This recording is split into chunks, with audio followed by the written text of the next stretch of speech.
Assalamualaikum warahmatullahi wabarakatuh. Kang Deddy Mulyadi selaku Gubernur Jawa Barat, saya Muhammad Miftah selaku warga Jawa Tengah mohon dengan sangat minta tolong bantuan kunjungan dari Kang Deddy Mulyadi selaku Gubernur Jawa Barat, dikarenakan pemimpin kami atau pemimpin Jawa Tengah tidak ada yang berkunjung ke Desa Lengkong, Kelurahan Sayung, Kecamatan Sayung, Kabupaten Demak, Jawa Tengah. Gubernur Goteng.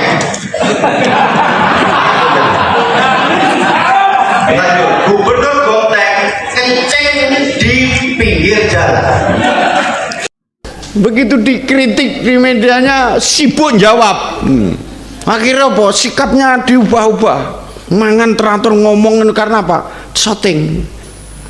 Jadi kita jadi pejabat ojo gelang-geleng gila-gilu. Teman-teman telah tahu ya bahwa belakangan ini belum lama ini Bapak Ahmad Lutfi bertemu dengan Kang Deddy Mulyadi di sebuah acara dan banyak yang membuat konten ataupun menyampaikan komentar. Pertemuan tersebut dilihat dari gestur tubuh Bapak Ahmad Lutfi seperti orang yang sedang ketakutan, seperti gemetar, karena memang kita sama-sama mengetahui Bapak Ahmad Lutfi ini mempunyai track record ya yang berkaitan dengan Kang Deddy Mulyadi. Meskipun ya di podium itu tidak disebutkan secara spesifik ataupun tidak menyebut nama Kang Deddy Mulyadi, tetapi dalam hal ini masyarakat ataupun netizen ya menafsirkan hal yang dilakukan oleh Bapak Ahmad Lutfi tersebut adalah menyindir Kang Deddy Mulyadi. Nah, untuk lebih jelasnya bagaimana kalau kita lihat terlebih dahulu komentar dari warganet ataupun netizen yang membicarakan tentang hal tersebut ya teman-teman. Silakan. Gila, warga Jawa Tengah merasakan apes ketika dipimpin gubernur yang sekarang. Membandingkan dengan gubernur Jawa Barat, warga Jawa Tengah mengatakan apes mempunyai gubernur yang sekarang. Ini video faktanya. Saya ini adalah orang Jawa Tengah ya, agak apes gitu ya dapat atau punya gubernur seperti Lutfi. Saya jauh lebih bangga dengan adanya gubernur seperti KDM ya, luar biasa Bandung ya, top lah. Jadi gini ya, saya mau menanggapi omongannya gubernur saya ini ya, Pak. Harusnya Anda paham bahwasannya ya tingkat desa itu ya mulai ada korupsi itu pasti ada di oknum-oknum kepala desa ya. Banyak kok ya kepala desa yang bermasalah yang ketahuan korupsi, tapi lebih banyak ya masyarakat itu diam saja ya melihat apa yang terjadi di desa-desanya atau di kampungnya ada kepala desa yang tidak bekerja dengan baik ya, bahkan dengan terang-terangan alokasi dana dari pemerintah untuk pembangunan desa tersebut itu tidak dilakukan secara baik ya. Banyak jalan yang rusak ya, lalu irigasi tidak dibuat seperti itu, kehidupan kepala desa mewah-mewahan itu banyak Pak ya. Jadi kalau si Lutfi ini gubernur Jawa Tengah ya ini ya, kalau bilang dikit-dikit jangan lapor, dikit-dikit jangan lapor lah, kita sebagai masyarakat harus bagaimana? Mendiamkan saja? Apakah seperti itu? Jika ada kepala desa yang memanfaatkan atau korupsi dana desa, apakah kita harus siap saja Pak? Gimana Jawa Tengah mau maju kalau gubernurnya seperti kamu ya? Berbeda dengan seorang KDM yang tidak toleran terhadap para koruptor, walaupun itu di tingkat desa sekalipun ya. Jadi ya apa saja lah ya, seperti saya warga Jateng yang punya gubernur seperti Lutfi ini yang nggak kelihatan kerjanya apa ya. Kok ada gubernur yang tidak dianggap oleh warganya sendiri?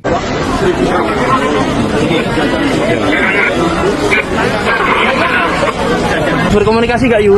Ya komunikasi no. Apa? Ngobrolnya apa? Ya tentang apa kuwi neng Sragen ki kepiye? Jalannya rusak, pasarnya rusak. Disampaikan ke Pak Gubernur langsung? Sing Pak Bupati ini, Pak Gubernurnya gak iso ngomong. Terus tanggapannya piye? Ya nek Pak Bupati ditanggapi ya nanti kita laksanakan. Nah Pak Gubernur bodo amat. Saya kalau jadi Lutfi masuk gua malu. Warga di Jawa Barat kalau misalkan ada persoalan apapun ngadunya ke gubernur. Meskipun di sana ada bupati, ada wali kota, tetap Pak Deddy, Kang Deddy, Bapak Aing. Ini kok di Jawa Tengah kebalik. Warga lebih percaya kepada bupatinya ketimbang kepada gubernurnya. Kok bisa? seorang gubernur tidak dipercaya oleh masyarakatnya sendiri. Bahkan saya baca berita Jawa Tengah seperti tidak mempunyai seorang gubernur. Kok bisa? Agak sulit bagi Gubernur Jawa Tengah Pak Ahmad Lutfi untuk berlogika begini. Duit dari pajak kendaraan bermotor pakai saja dulu buat pembangunan, buat perbaikin jalan-jalan yang rusak, buat perbaikin infrastruktur, penambahan ruas jalan baru, buat perbaikin trotoar dan lain-lain. Nah, buat laporannya kepada masyarakat ini habisnya sekian. Kita kekurangan dana, mohon rakyat membayar pajak karena kita lagi membangun di daerah A, B, C, D. Perlihatkan proses pembangunannya. Perlihatkan jalan-jalan yang bolong-bolong itu kemudian jadi mulus. Tapi kita masih butuh dana sekian. Tolong pajaknya ditingkatkan ya warga. Begitu. Pasti warga ya bersimpati. Ayo kita rame-rame dukung Pak Gubernur. Nah, dengan cara seperti itu, warga Jawa Tengah akan ikut berpartisipasi. Betul? Itu logika pemimpin yang mau bekerja sama dengan rakyat. Tetapi logika yang dipakai Pak Lutfi ini logika tilang. Mungkin karena mantan polisi ya. Pokoknya tak tilang. Kamu nggak bayar pajak, tak rampas motornya. Nggak bayar pajak, tak blokir. Nggak bayar pajak, tak persulit semuanya. Sehingga dengan logika punishment ini, logika tilang ini, maka masyarakat dipaksa untuk membayar pajak tanpa diperlihatkan uangnya kemana, pembangunannya mana, kerjaan gubernurnya mana, di mana gubernur berada sedang mengawasi pembangunan yang mana, seperti KDM itu. Tidak ada seperti itu. Pokoknya kamu bayar pajak, uangnya nggak usah tanya kemana. Itu logika polisi sedang nilang. Tidak ada ceritanya ketika polisi nilang menjelaskan ini pajaknya buat ini, buat ini, buat ini. Pokoknya tilang aja, kamu salah. Nah, itulah logika Pak Gubernur Jateng, Pak Lutfi yang harus diperbaiki. Pembangunan belum ada, tapi ngejar-ngejar pajaknya luar biasa galak. Ini yang membuat masyarakat mengelak. Sehingga nyinyiran dari masyarakat adalah pajak telat didendo, jalan rusak dijarno. Halo, pajak telat didendo, jalan rusak di Jarno. Ya, kata-kata itu bener yuk, tulisan itu bener yuk, bener. Masuk. Halo guys. Saya warga Jawa Tengah.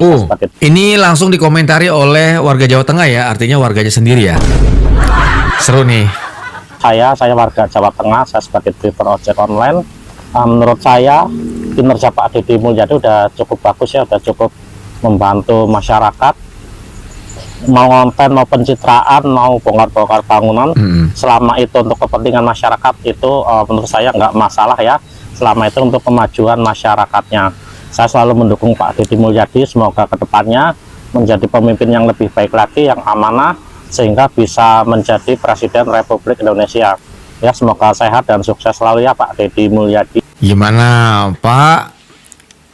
Warganya sampean iki lo malah menyupport Gubernur Jawa Barat loh Pak. Warganya sampean iki justru malah senang dengan Gubernur Jawa Barat. Malah setuju.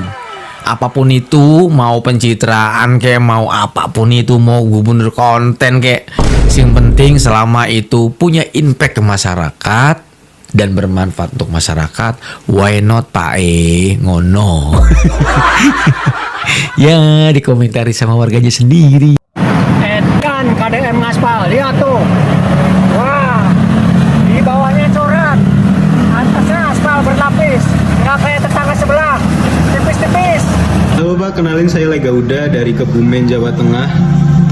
Saya cuma mau bilang bahwa kondisi jalan dan aspal yang Bapak tunjukin di video tersebut itu adalah kondisi dan jalan yang mainstream Pak, yang mainstream. Karena kondisi jalan dan aspal di tempat saya di Kebumen, Jawa Tengah itu udah di another level Pak. Jalan-jalan di tempat saya itu udah di next level gitu, udah anti mainstream. Kalau Bapak ngira jalan di tempat saya atau di Kebumen itu jelek, enggak Pak. Jalan di Kebumen itu enggak jelek Pak, tapi berkarakter Pak.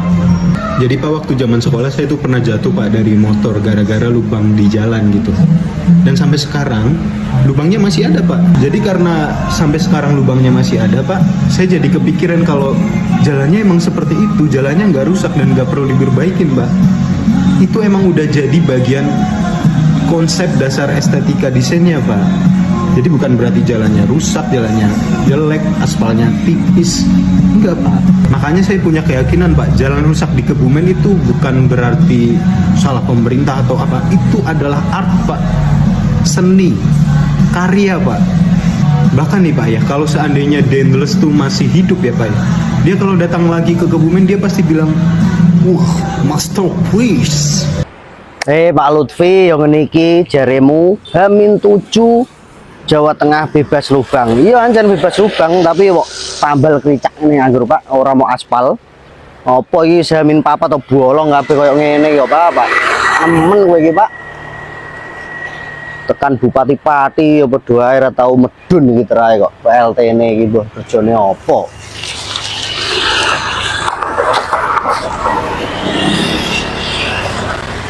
Kita beri tanda dulu HMPH WK biar tidak ada orang yang terjatuh karena tidak mengetahui jikalau ini lubang. Kita beri garis putih HMPH. Semoga pengguna jalan lewat dengan aman melihat garis putih ini bahwa di depannya itu lubang karena pejabatnya matanya picak tidak tahu lubang.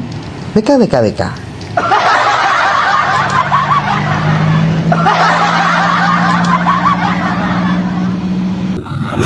Oke, jelas teman-teman. Bagaimana komentar teman-teman setelah melihat video yang saya tampilkan di awal tadi di dalam konten kali ini yang membahas tentang bagaimana Bapak Ahmad Lutfi jika dilihat dari gestur tubuh ketika bertemu dengan Kang Deddy Mulyadi beberapa waktu yang lalu. Masyarakat banyak yang menafsirkan, yang berkomentar bahwa Bapak Ahmad Lutfi di dalam video tersebut gemetar, seolah-olah ketakutan. Karena memang kita sama-sama mengetahui bahwa Bapak Ahmad Lutfi mempunyai track record yang berkaitan dengan Kang Deddy Mulyadi, menyindir Kang Deddy Mulyadi gubernur konten. Kemudian yang baru-baru ini ya menyebut gubernur gonteng kencing di pinggir jalan, katanya seperti itu teman-teman. Bagaimana komentar teman-teman setelah melihat video tersebut? Silahkan letakkan di kolom komentar di bawah ini. Oke, mungkin cukup sekian hal yang dapat saya sampaikan. Kurang dan lebihnya saya mohon maaf. Assalamualaikum warahmatullahi wabarakatuh.